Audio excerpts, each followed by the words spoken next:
amigos y amigas? Nos encontramos ya en este segundo bloque de Hablemos de Ciencia. En el primer segmento ya estábamos conversando con nuestra Seremi de Ciencia de la Macrozona Austral, Ayseni Magallanes, Pamela Santibáñez Ávila, que volvemos a saludar, y ahora nos encontramos con el investigador Rodrigo Villa Martínez. Rodrigo, muy buenas tardes, ¿cómo está? Muy buenas tardes, gracias Javier por la invitación a este programa. Me Son encuentro bien, sano todavía. Qué bueno, eso quizás es lo que, la pregunta que pueda sonar en un minuto normal como recurrente u obligatoria, pero en este momento sí es importante saber que estamos bien y que Así podemos es. mantenernos de esa manera. Eh, Su currículum, Rodrigo, es bastante amplio, pero iba muy hablando de las áreas de la cual usted es investigador y, Ujú. como decíamos el primer segmento, la Seremi también lo es. Entonces, es más fácil hablar en este caso con dos científicos sobre áreas de la ciencia que nos interesan.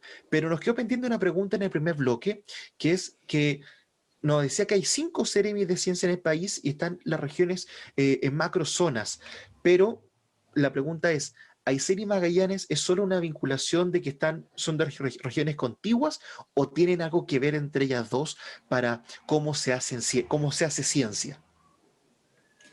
Sí, bueno, ahí vamos a ver, tenemos varios puntos en común que hacen que se decida y se tome esta decisión, ¿cierto?, de agrupar Aysén, la región de Aysén y de Magallanes.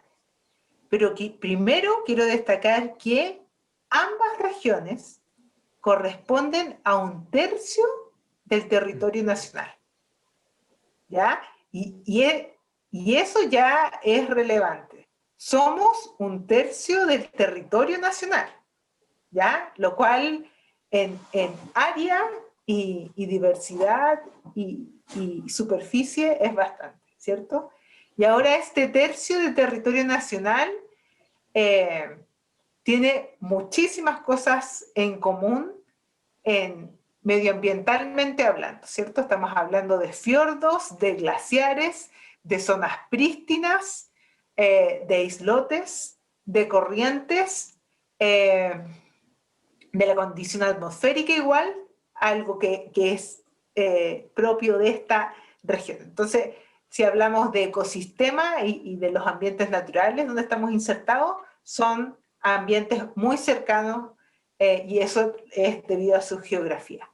Y luego desde el punto de vista científico, también tenemos laboratorios naturales, ¿cierto?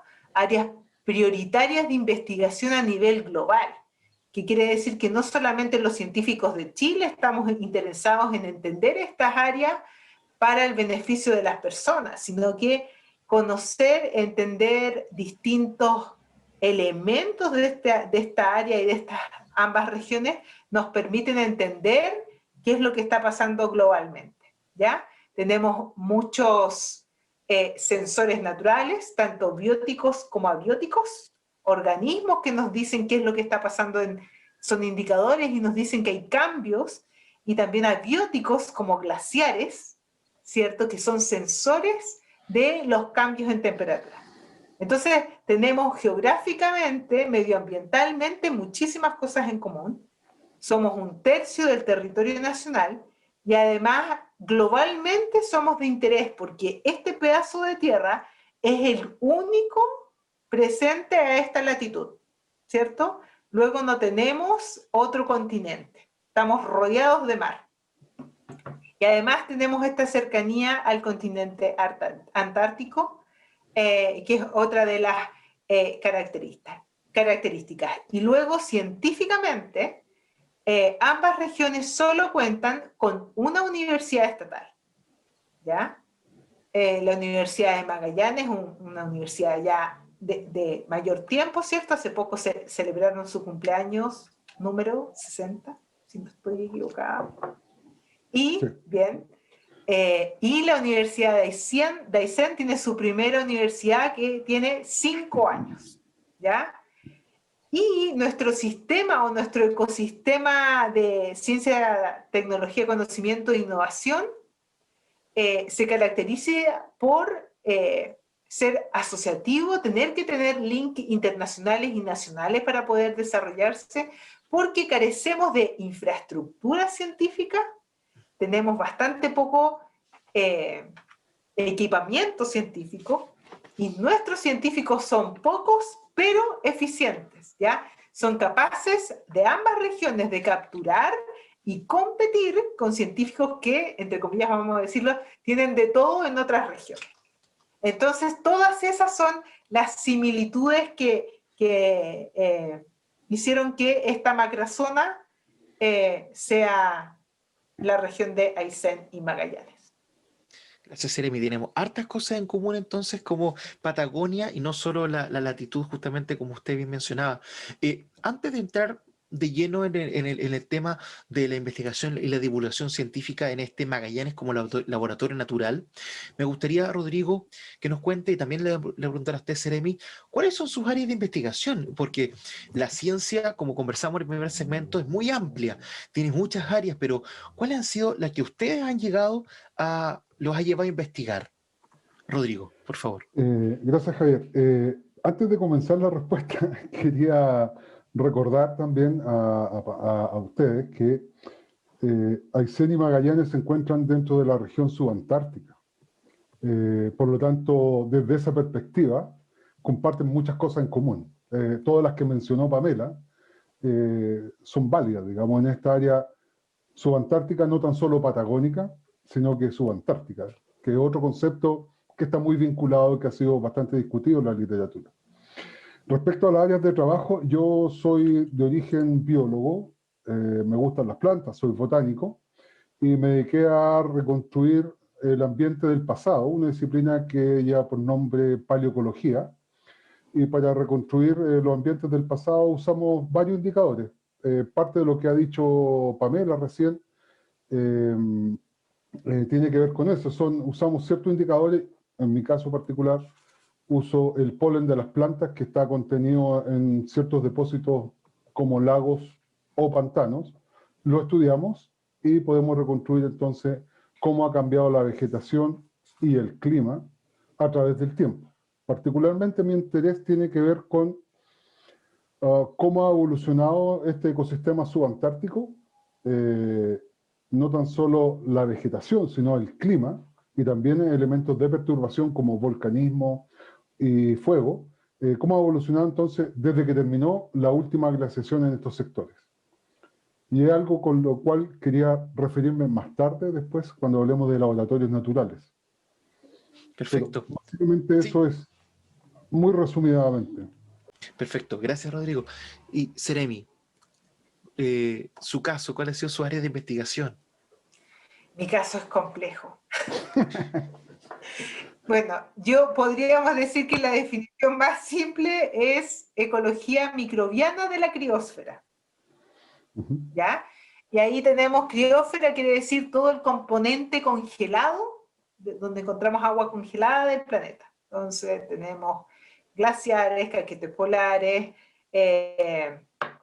cubiertas de hielo, ¿cierto? Iceberg, ríos congelados, permafrost, etc. ¿Cierto? Todos esos son nuestros componentes congelados. Y mi estudio se focaliza en estudiar los microorganismos, cómo responden a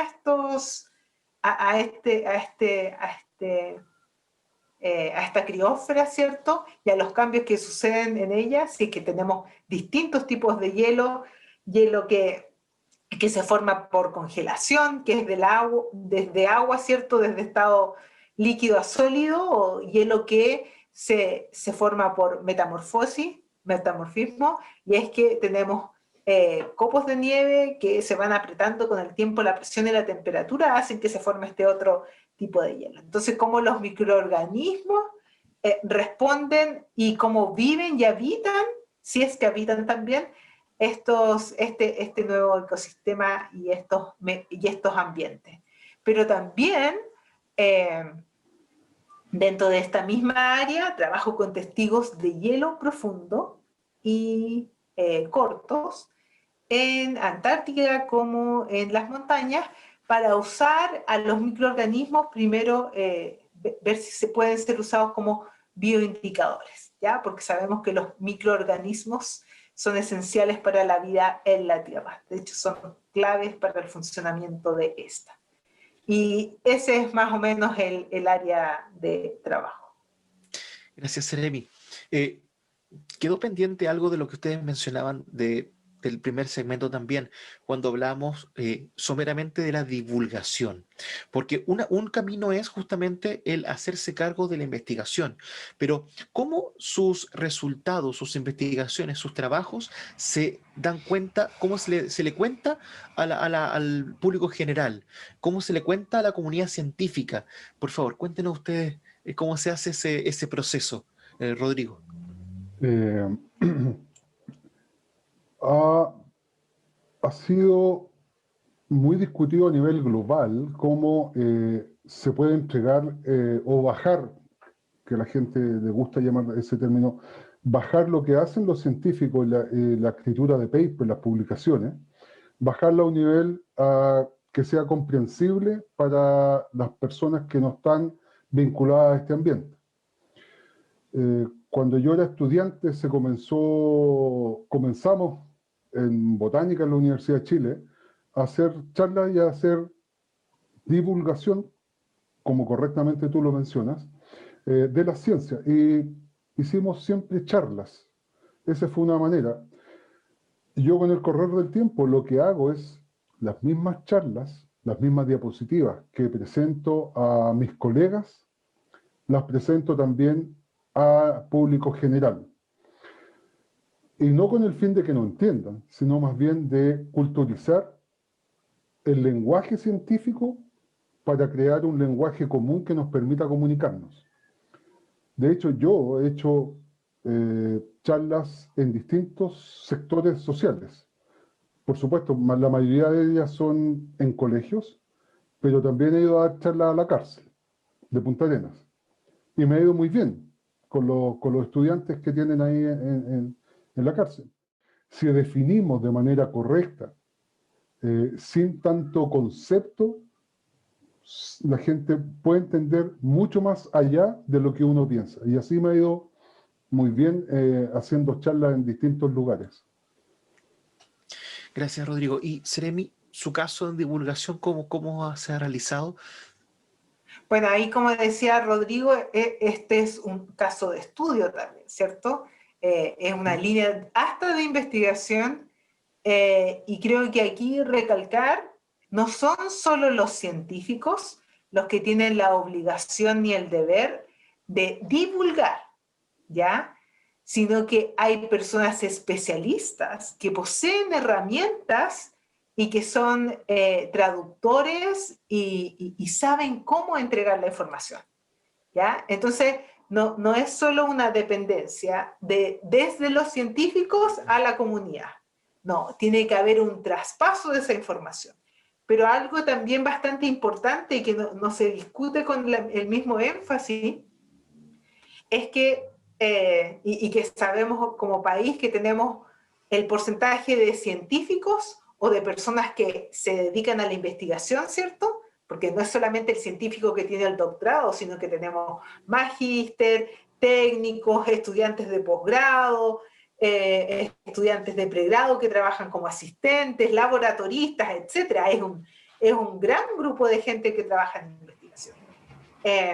Y algo a destacar es que la proporción de científicos o de estas personas que trabajan en investigación en proporción a la población de un país también nos ayuda a que este conocimiento y esta información y la ciencia permee, ¿ya? Entonces, aunque fortalezcamos quizá, decimos sí, la divulgación tiene que ser si nos faltan científicos y un grupo y personas, ¿cierto?, que trabajen en investigación y que estén en todos los lugares para poder comunicar y ser parte y que estos temas también es un eje importante.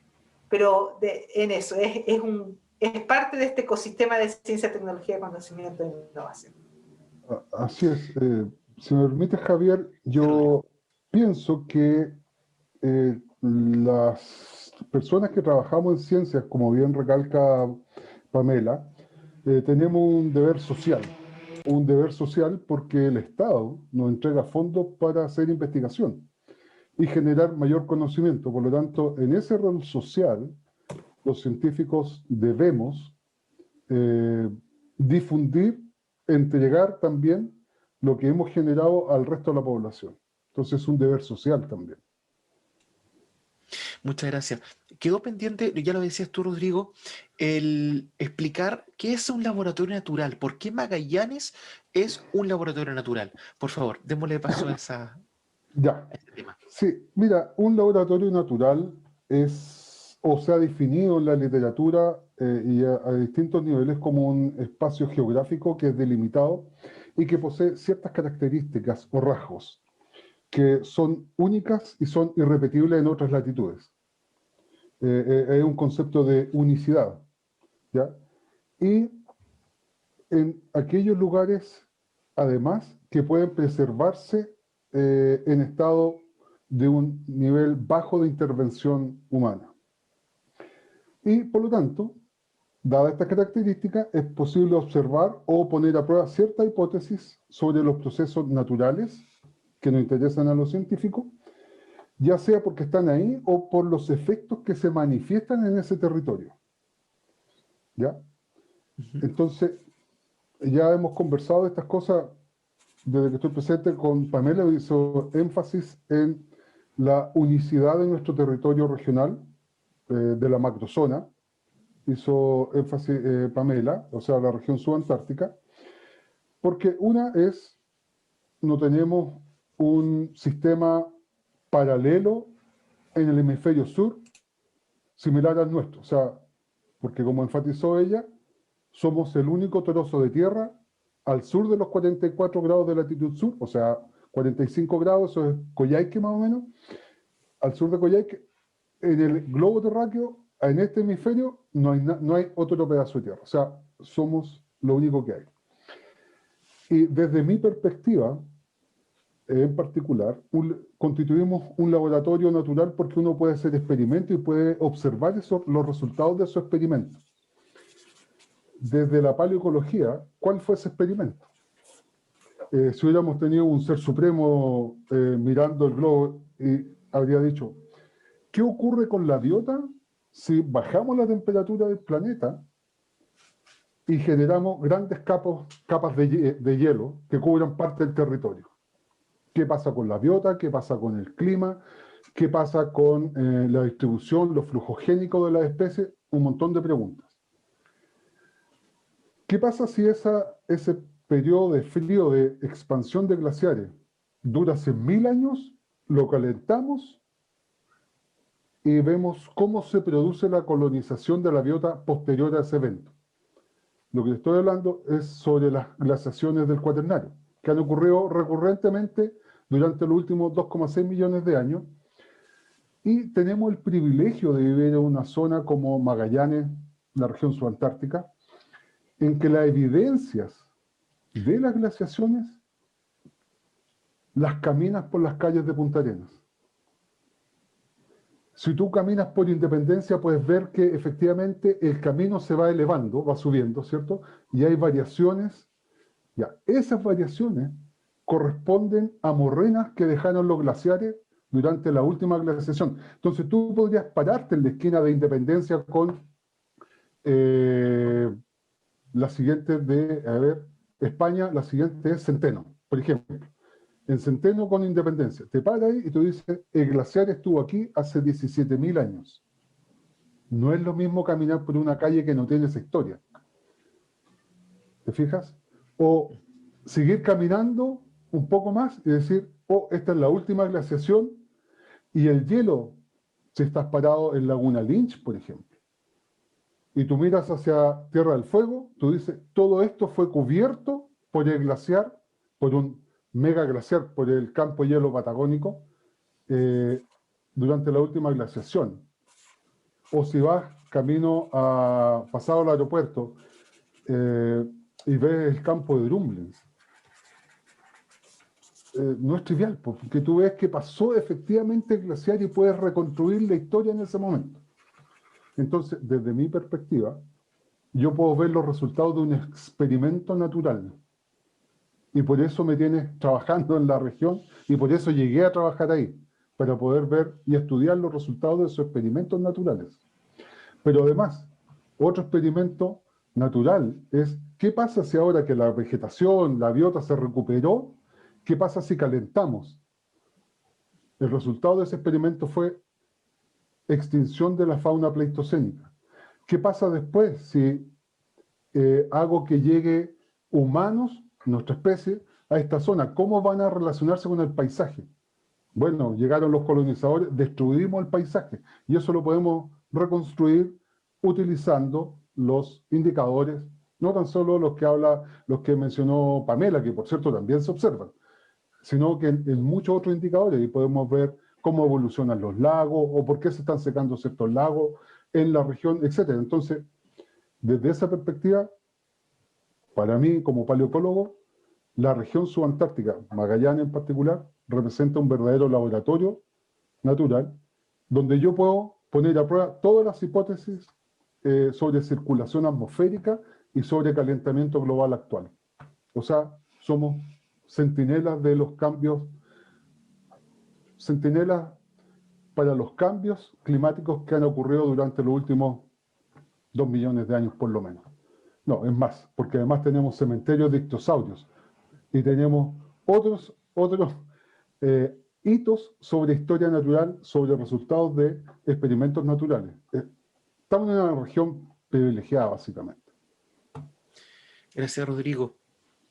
Sí, Sari. ahí, sí, entonces voy a hacer como énfasis en dos cosas que dijo Rodrigo acerca de los laboratorios, bueno, en tres. Cosas que dijo Cuatro. Rodrigo acerca, estaba contando, no eran dos.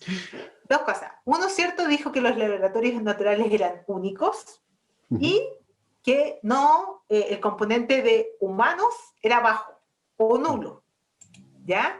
Y eso es una realidad que tenemos como región o como macrozona, ¿cierto? Tenemos una baja población y tenemos muchos lugares que son prístinos, ¿ya? Que no tienen intervención humana.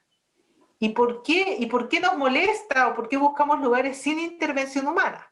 Porque al tener intervención humana tenemos un extra factor, ¿cierto?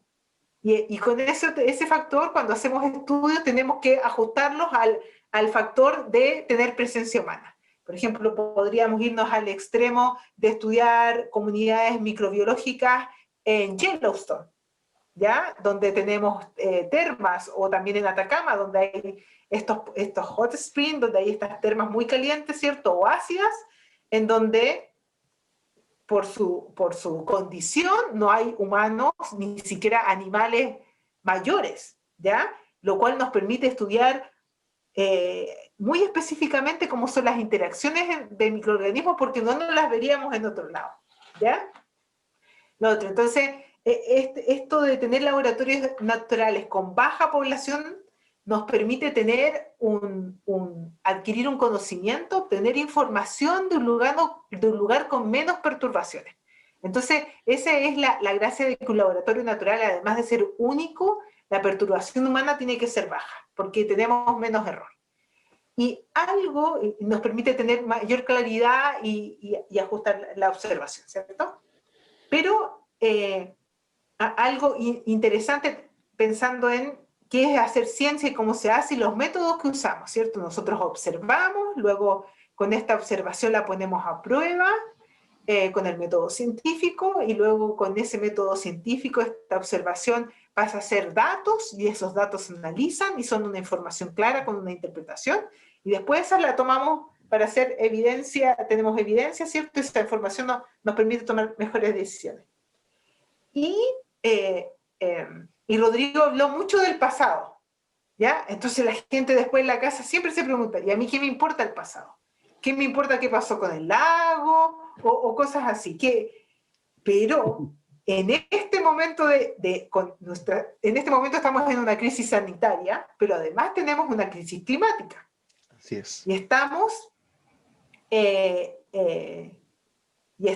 en la crisis climática también. O sea, las tasas de crisis son distintas, pero estamos en una crisis climática.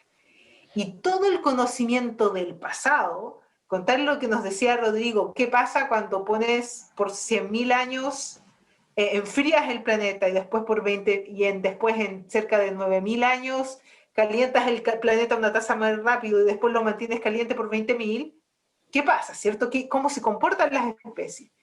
Y esta información, saber lo que pasó en el pasado, saber lo que pasó en nuestra región en el pasado, saber lo que pasó en Antártica en el pasado, que además nos habla de qué pasó en el mundo, porque tenemos estos testigos de hielo, nos dan información de las condiciones climáticas de todo el planeta, y están en Antártica. Conocer el pasado nos permite proyectar el futuro, tener proyecciones, predicciones y distintos escenarios, ¿ya? Y ante la situación actual en la que nos encontramos, en donde sabemos que hay un cambio, ¿cierto?, climático debido a la quema de combustibles fósiles, necesitamos tener mucha información del pasado para que nuestras proyecciones del futuro y saber cómo tenemos que adaptarnos sean lo más precisas posible y exactas. Entonces, toda esta información que en este lugar además se conserva en toda la macrozona y se conserva por las condiciones geográficas, pero igual porque hubo muy poca perturbación humana en comparación a otros lugares, toda esta información nos permite proyectar y predecir. Y cuando nos dicen va a aumentar esto el nivel del mar o la temperatura va a ser en esta región esto, o la región de Magallanes y Aysén van a aumentar tanto en precipitación lluviosa, es porque nos estamos modelando el futuro con toda la información que se obtiene del pasado. Quería hacer ese recado. Y lamentablemente se nos acabó el tiempo, pero todo lo que acabamos de conversar, todo lo que acabamos de señalar es para que usted, amigo y amiga que nos está viendo en la casa, que está escuchando, se inscriba para este 11 de noviembre al conversatorio de la macrozona austral que lleva por título Cambio climático en la macrozona austral, los efectos sobre la criósfera. Así, búsquenlo en explora.cl/Magallanes para que el día 11 de noviembre a las 18:30 horas participe de este conversatorio de la macrozona. Y nosotros nos encontramos nuevamente en Hablemos de Ciencia la próxima semana.